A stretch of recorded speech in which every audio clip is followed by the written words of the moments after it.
Hey everyone, Brad Greenfield here again for another one of our installments on covering Excel 2013. And today we're going to be working with tables in Excel. Now, while Excel's kind of laid out and looks like a table and with the rows and the columns and everything, it's really not a table in a spreadsheet kind of way. So it's very easy. I think tables will add some functionality to what you're working on. It'll allow you to interact with the data really easily. It'll allow you to expand that data very efficiently. So we'll jump right in here. So what we have is just a list of some names, schools, date, and score here. Just a brief example. Obviously, you guys are going to have much longer information, but the first thing we want to do is work in transitioning this data into a table, which is very easy. So the first thing I'm going to do is click inside of this information and go to insert up here in the ribbon, and the option here under the tables is table. That's all we're going to pick. So we click on table. What Excel does is it looks at this spreadsheet and it says, okay, it looks like from A1 through D17 has information that would go well in a table. Now notice this box here. My table has headers. So the first row here, name, school, date, and score, if I leave that checked, it's going to recognize that those are headers for this table and add some functionality there for us. So I will just click OK. And you can see here what happened was, first of all, it did some styling for us, which we can change that, and I'll show you how to do that in just a minute. It just pretty much alternated, put a dark blue background on the top header row, and then did some alternating blue and white shading throughout the table just to make it a little more visually appealing. So if I click inside here, inside the table, you can see that we have this design up here, and I can kind of mouse over. I think there's 64 different options that we could do here to see these different kinds of banded rows, different things that you could play with, you know, whatever you like. I'm going to leave it just as the default. And I also want to show you here that on this banded row, if I uncheck that, then it takes off those different colors. So if you just don't like that, you can uncheck that. I personally think that it adds a little bit of nice visual appeal. So the other thing that it did, and this is what makes it really cool, is it gave us some drop down options here. So I could go through here and unselect all of them. By default, select all is checked. So if I uncheck that, then all of them will go away. And if I just check one name and click OK, then all I'm going to see is the row or the information that's related to this cell entry of Alex. Okay, so I'll go back in and clear that with select all, and I can do that in every one of my columns here. So let's say that I want to just see the ones that have the school marked Holiday Park. That's actually the name of the school I went to elementary school. So if I click OK, so then we'll see the entries there just by the school name. I could do the same with date and the same with score there. So now let's say that we had this, let me clear that function or clear that filter. Okay, so we got all of our data back here. Now let's say that we wanted to add some type of, just for example's sake, we were going to add a cell or a column called overall score. And I'll hit enter. So what happens there is the overall score, it recognized, hey, I'm trying to add a new column here to this table, so I need it to have the same functionality and interactivity that the rest of the table does. So it recognized that for us. Now I could go through here and enter information if I wanted to. If I press enter, I'll go down the line below. Things like that. So that's you could definitely do that if you wanted to, but let's say that this overall score was going to be this score plus, let's just say 100, just again for example's sake. So if I had a formula, and I'm just going to do a sum or an addition formula here. So if I did equals and I clicked on this cell, so see, it's going to say, it's recognizing that this is the cell in this column here, and I did a plus, and let's just do 100. So all we're doing is we're going to add 100 to the score column. And if I hit enter, it's going to autofill all the way down to the bottom, which is a really cool aspect there. So we don't have to go through and drag and paste all of our new formulas and everything. It does that automatically.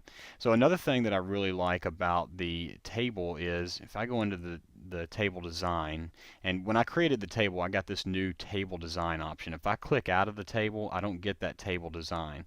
Clicking in, I get the table design. So one of the things that you may find yourself using quite a bit is removing duplicates. From time to time, we'll have, maybe we just need one entry per person or one row of information per person. We've accidentally put two people in there or for whatever reason. So if I click on the remove duplicates, I get this dialog box that pops up, and I can tell it which column I want it to look for duplicates in. So I don't want to look in name, date, score, overall score. I'm going to leave it just in school. So I'm going to remove duplicates there from the school. If I click OK, it tells me 10 duplicate values found and removed 6 unique values remain. So you can see here that it removed all the duplicates from the school column and then kept just one, the first entry of each one of these items. So I'll click OK and then click undo just so we can get back to where we were. So that's a really neat feature. Now another really neat feature that I like about this is let's just say that I had a long list of data and I had to scroll, and you can kind of see there as I scrolled. Right now our headers are the actual Excel sheet are these letters A, B, C, D, E. If I scroll down to where that top header row isn't visible, then those headers all of a sudden become name, school, date, score, and overall score. So that's a really cool feature if you have a long list of data and you want to scroll and still keep your column names visible for you.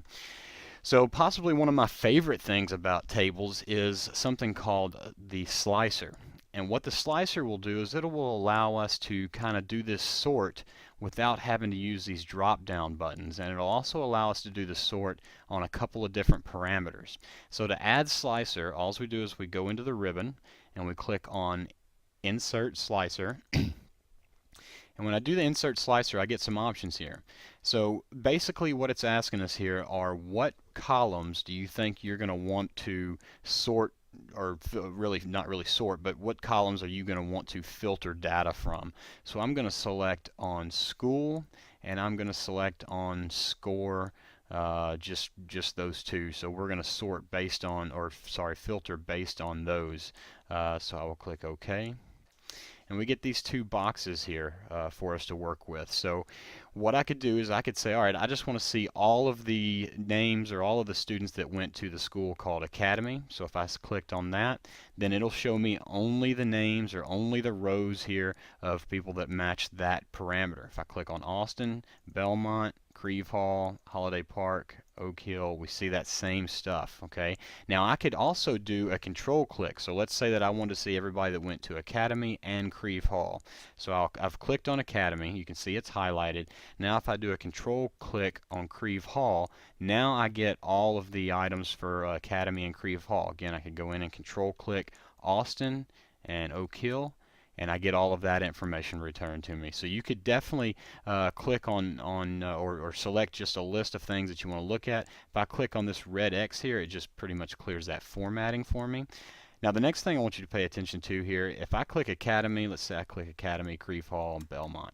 Okay, so I've got these three items. Now over here on the in the scores column, you can see the grayed out numbers. Those are scores that aren't applicable right now because they're not visible, because I've filtered that out based on this school.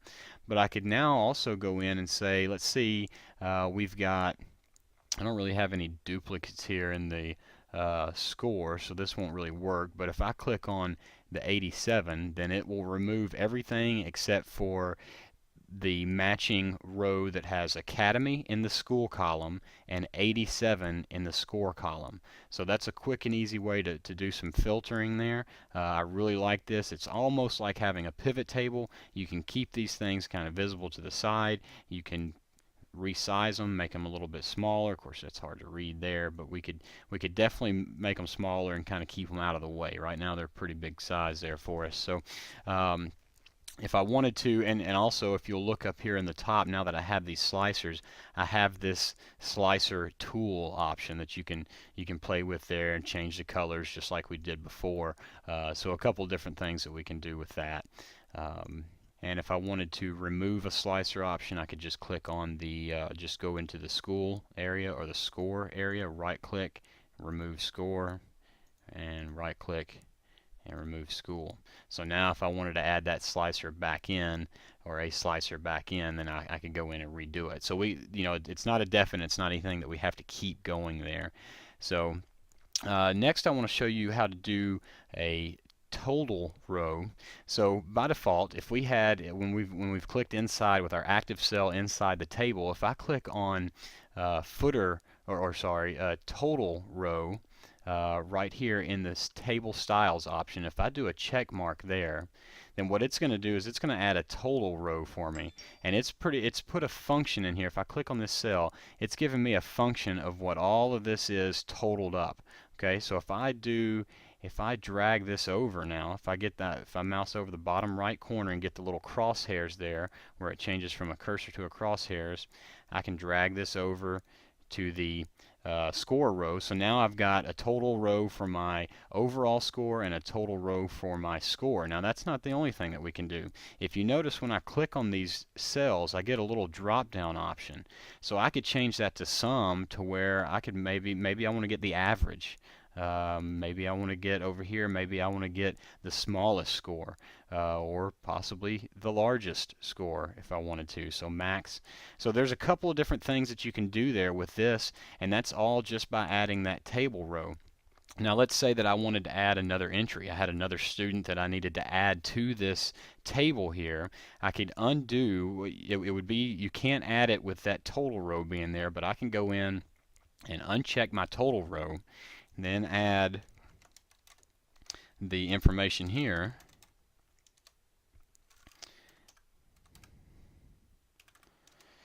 and I was an average or subpar student there, so I'll add the 150.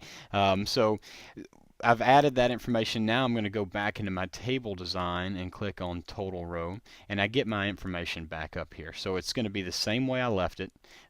So I can go in and change all that back to the way that, however I want it. If I want to go back to sum, or however I wanted to do it there, I could definitely do that. So let's say that you get all this done, you think, well, I don't really need this to be a table anymore, I just need it to be regular data because I need to do some more work with it before I make it a table. Well, all you have to do there is go up into your into the ribbon, into the table design ribbon, and then click on convert to range. It's going to give you a little warning. Do you want to convert the table to a normal range? You select yes, and then we're back to just a normal table. Now it kept our banding style here, so that's one thing that you may not like about that. You can highlight the entire row of data and then click on normal here in the styles, and that gets rid of that banded look for you, so it's back to normal. So that'll do it for tables. We'll talk to you soon.